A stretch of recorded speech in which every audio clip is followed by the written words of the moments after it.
Your bowspring's rigged wrong, and the weather on that horizon isn't 3 hours out.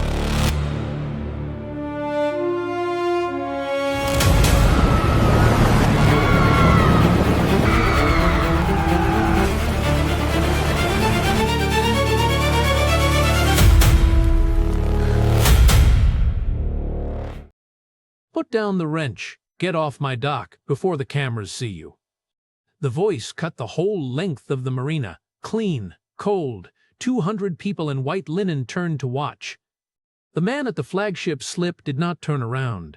He stayed down on one knee, a wrench in a scarred hand, testing a shackle that had no business holding 40 tons of yacht in a rising wind. Shaved head, 3 days of gray stubble, a jaw like a closed fist. He filled out the salt-faded coveralls the way the sea builds a thing on purpose. He did not look like hired help. He looked like something a storm would have to go through. A little girl sat behind him on his tackle box, 6 years old, drawing a blue wave with a yellow sun over it. She did not look up either. She was used to people telling her father to leave. "Ma'am," he said, still working, voice low and even as a tide, "your bowspring's been re-rigged with the wrong rated shackle, and there's weather stacking up on the southwest horizon that your program says isn't coming for 3 hours. He set the wrench down. He looked at her then. "It's coming in one. If you send the spectator tenders past that breakwater on schedule, you'll have people in the water before your ribbon is cut. Give me 10 minutes. Let me call the harbor master." Adele Sterling looked at him the way she looked at anything that tried to slow her down, which, lately, was the entire world. Blonde hair pinned back so tight it looked like a verdict, a face you could not stop looking at, and a mouth that had forgotten how to be kind. Beautiful, the way cold water is beautiful, the kind that stops your heart. CO of Sterling Marine. The hardest thing on a waterfront made of money. "You service the engines," she said. "You wax the hulls. You are not a meteorologist. You are not my harbor master. And you do not speak to me. This regatta honors my father. I will not have it narrated by a man in oil-stained coveralls with a child underfoot on a working pier." She turned to her events lead. "He's finished. Pull his contract, and get the little one off the dock before someone trips over her." The man did not argue. He rose, slow, all 6'2" of him unfolding, wiped his hands on a rag, folded it once, and reached down for his daughter's hand. He had been told to leave 100 rooms by people who would need him later, and never once guess it. Here is what no one on that pier knew, not Adele, not the guard already moving toward him. The nobody she had just dismissed had swum into sinking hulls 41 times, through black water, to pull out people the sea had already decided to keep. And in 90 minutes one of the bodies in that water would be a 6-year-old, the size of his own. To understand how a decorated rescue swimmer ends up greasing cleats for hourly pay, you have to go back 20 years, to a night, a storm, and a name they had both been carrying without knowing it the whole time. His name was Silas Ward. He was 44, and he had once worn gold wings and a rank that made admirals return his salute. Nobody at the marina knew that. They knew Quiet Silas, the man who could hear a failing bilge pump from 3 slips away, who never raised his voice, who wore a wedding ring on a job with no dress code, and kept it, because taking it off felt like drowning her a second time. They knew the scars, a long one up his calf, a knot of them across one shoulder, and they knew, without being told, not to ask. He had been a Navy rescue swimmer, and then, when they saw what he was, an officer, Lieutenant Commander Ward, the man they put in charge of teaching other men how to jump out of a helicopter into a sea that wanted them dead. So others may live. He had lived it 41 times. He could hold his breath past the point most men panicked. He could break a drowning stranger's death grip without breaking either of their necks. He could look at a wave train and read it like a sentence. And then there was the mission he did not come home from the same, the one that put the first 3 names on the inside of his arm. 2 years after he hung up the wings for good, his wife Hannah got sick. He watched the strongest person he had ever known grow small over 14 months. until their daughter Junie learned to fall asleep only with his hand flat on her back, because the world had already proven it could take a mother while you were looking the other way. Hannah made him promise 2 things at the end: stop jumping into water that's trying to keep you, and stay with Junie. So Silas Ward folded the uniform into a cedar box, and he took the smallest, saltiest, quietest job he could find, turning wrenches at a marina 20 minutes from Junie's school, because it meant he was home for breakfast every single morning. He was not hiding out of shame. He was hiding because a man who could do what he had done had learned exactly what the sea charges, and he had decided the safest gift he could give the world was to stay small, grease-stained, and close to the one small person who still needed his hand on her back. Now cross the dock, to the woman who had just fired him. Adele Sterling had a rule she never said out loud: trust nothing that floats, because the sea is patient, and it lies. 20 years ago she had been 14. It had been her birthday, and she had begged her father to take the Halcyon out for a sunset sail, even though the forecast had turned that afternoon. August Sterling, big, laughing, beloved, the man who built Sterling Marine out of one boatyard and a handshake. He could never say no to her, so they went. The squall came out of the southwest with no manners at all. The Halcyon went over in 90 seconds.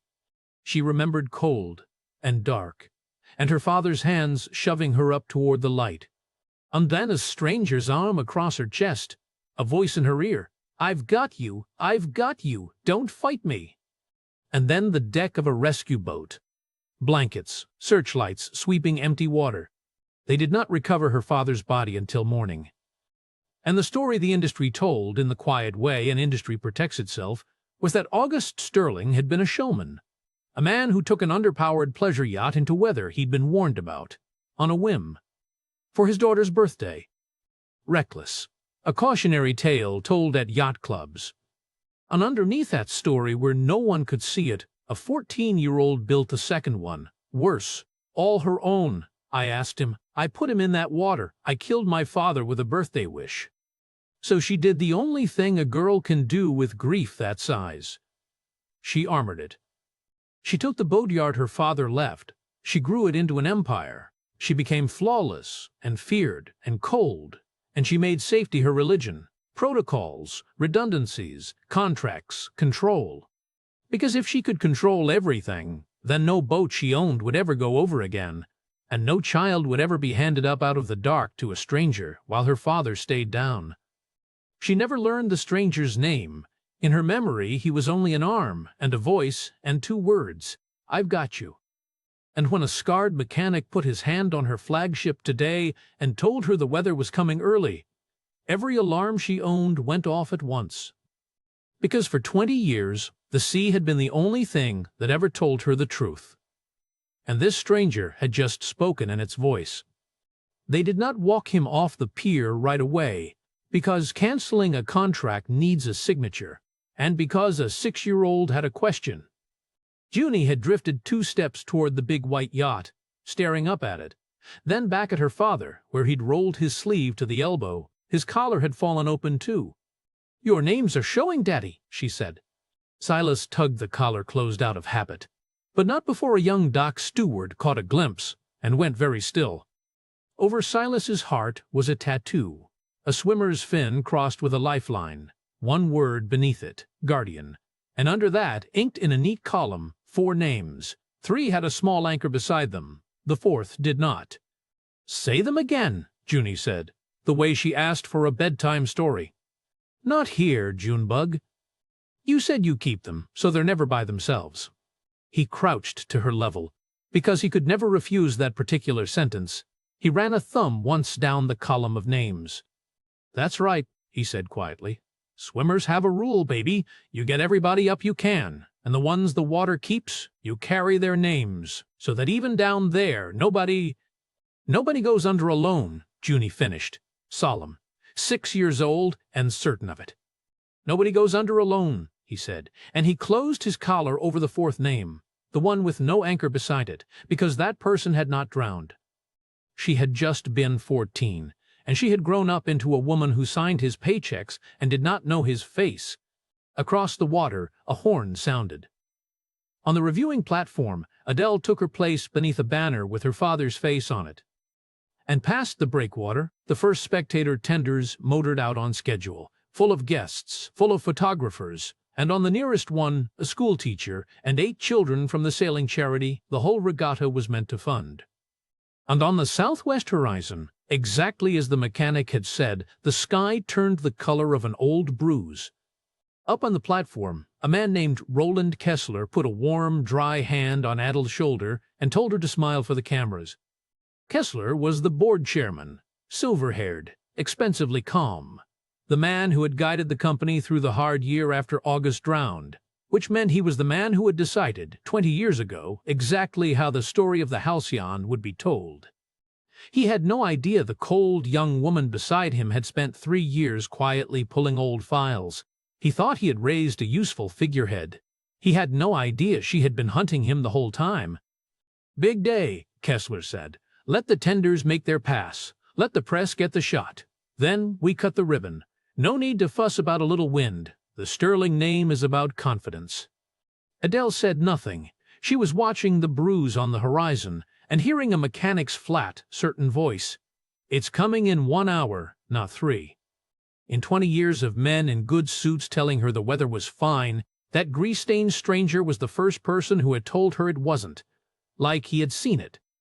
The squall hit the breakwater like a fist. Wind went from 12 knots to 40 in the space of a held breath. The sea stood up, and the nearest tender, the one with 8 children aboard, took a rogue beam sea, broached and rolled, spilling every soul into gray water a quarter-mile out, too far for the dock, too close for the Coast Guard cutter still 10 minutes up the coast. And across the water, thin and terrible, came the sound Adele Sterling had heard exactly once before in her life, 20 years ago, in her own throat, children screaming. The pier came apart in panic. Guests ran the wrong way, inland, away.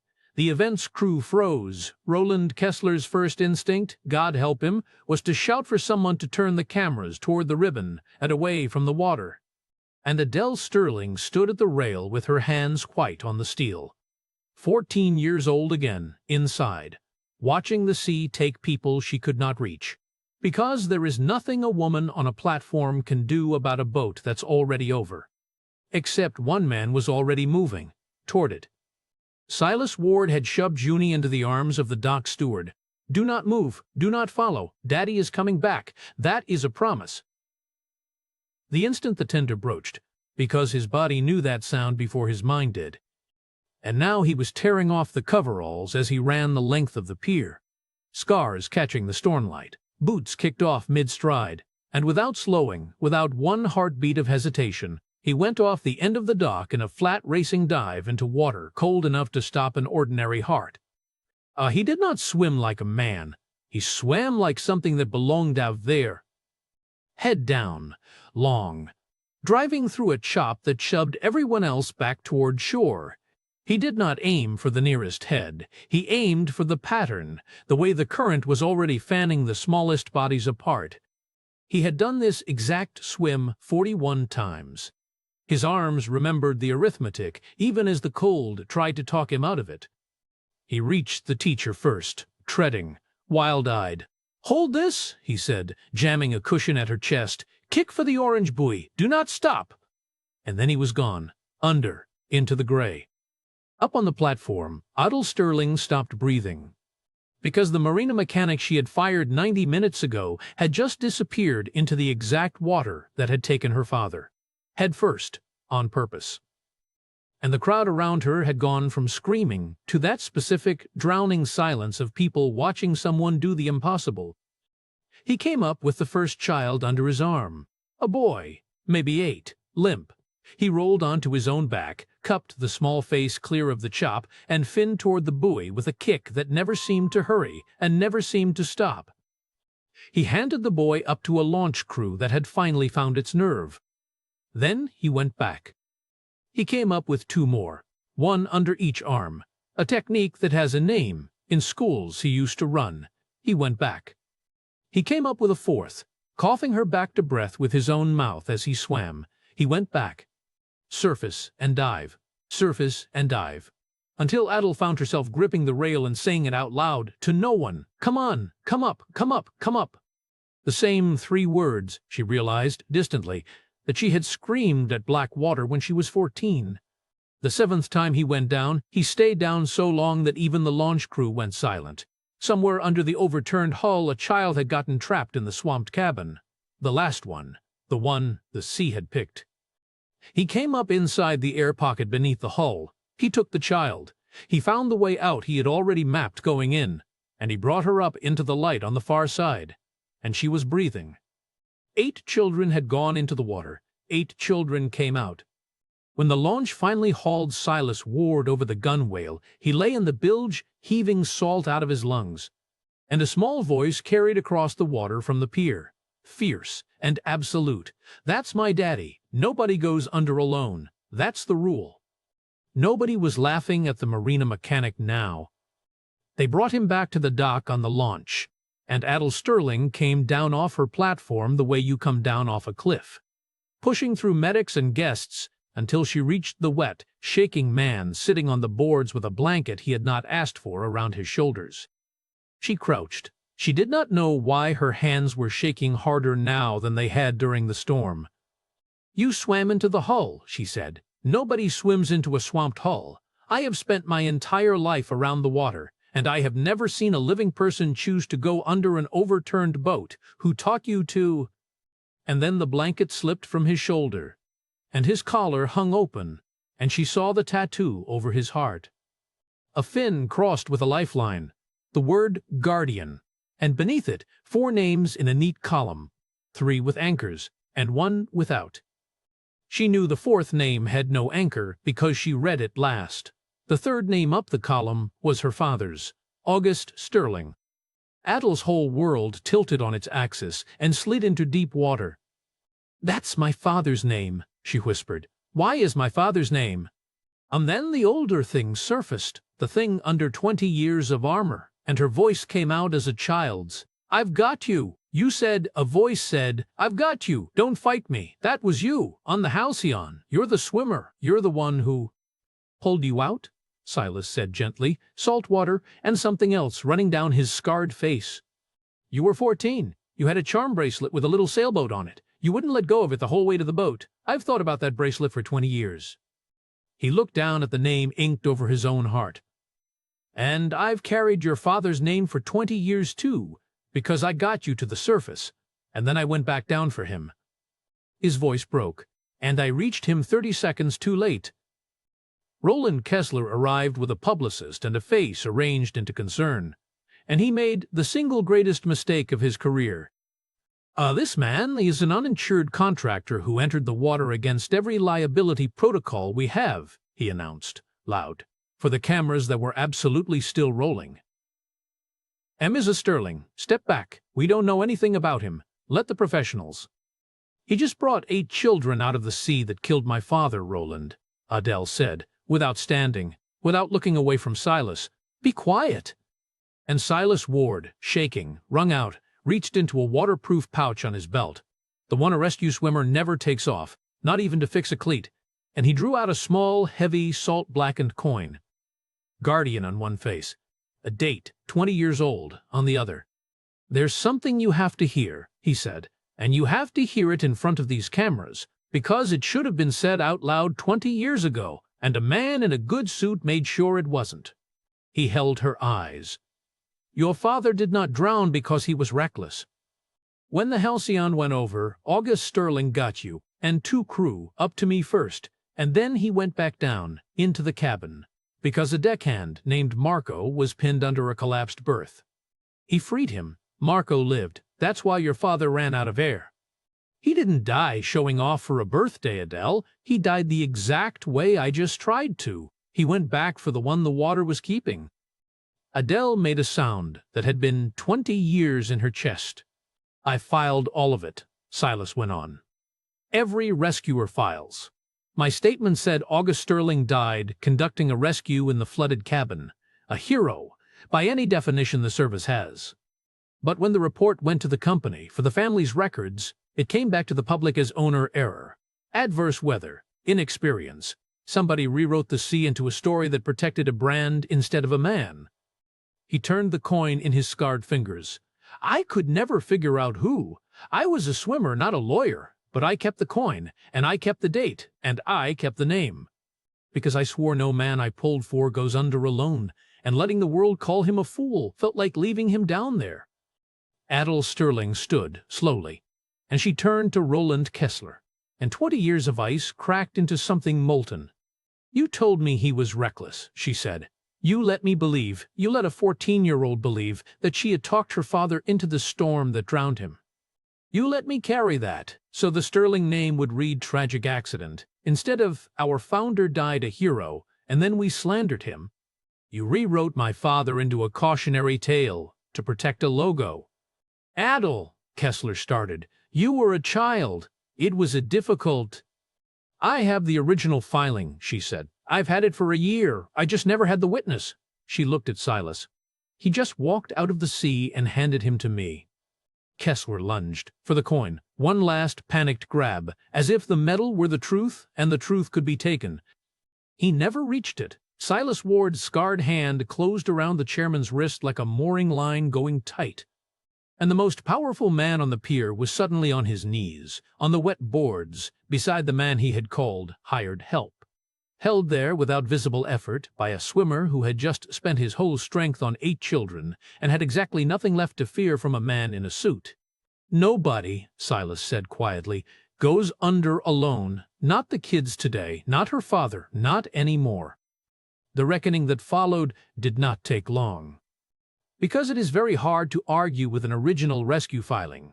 A decorated swimmer's sworn statement. A living deckhand named Marco, who had spent 20 years wondering why the man who saved him was called a fool, and live footage of a chairman trying to grab a coin off the ground.